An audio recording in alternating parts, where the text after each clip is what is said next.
మాజీ ముఖ్యమంత్రి YS Jagan birthday celebrations విశాఖలో ఘనంగా జరిగాయి. ఎమ్మెల్సీ వరదు కళ్యాణితో సహా పలువురు వైఎస్ఆర్సీపీ నాయకులు పాల్గొన్నారు. వైఎస్ఆర్సీపీ నేత మొల్లి అప్పారావు ఆధ్వర్యంలో రక్తదాన శిబిరం ఏర్పాటు చేశారు. పార్టీ నేతలు, కార్యకర్తలు, ప్రజలు పాల్గొని రక్తదానం చేశారు.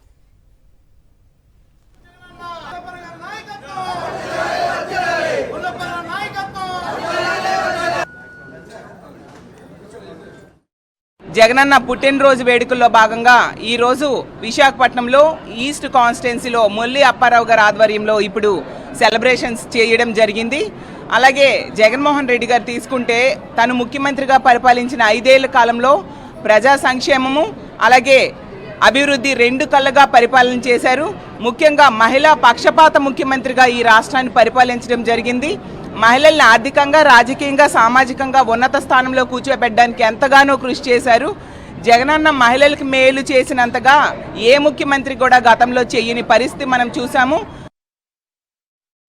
శ్రీ వైఎస్ జగన్మోహన్ రెడ్డి గారికి మరి తూర్పు నియోజకవర్గం ప్రజల తరపున కార్యకర్తలు, అభిమానులు, నాయకులు అందరి తరపున ఆయనకి జన్మదిన శుభాకాంక్షలు తెలియజేస్తూ మేము ఒక అభిమానులుగా కానీ కార్యకర్తలుగా నాయకులు కూడా మేమందరం కూడా గర్వించే విధంగా ఈరోజు 5 సంవత్సరాల పరిపాలన ఏ విధంగా సాగిందో ఈరోజు ప్రజలందరూ కూడా మళ్ళీ గుర్తుకు తెచ్చుకుంటా ఉన్నారు.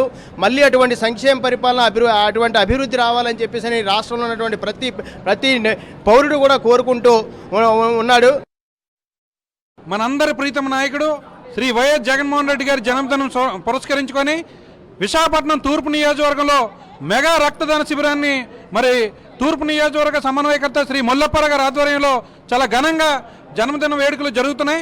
5 ఏళ్ల కాలంలో 15,000కు పైగా సచివాలయాలు, 10,000కు పైగా ఆర్బీకే కేంద్రాలు, 10,000కు పైగా మరి విలేజ్ హెల్త్ క్లినిక్లు, అలాగే 4,000కు పైగా డిజిటల్ లైబ్రరీలు, 17 మెడికల్ కాలేజీలు, అనేక సంక్షేమ కార్యక్రమాలు చేసి పేదవాడికి ఒక ధైర్యాన్ని ఇచ్చిన నాయకుడు జగన్మోహన్ రెడ్డి గారు.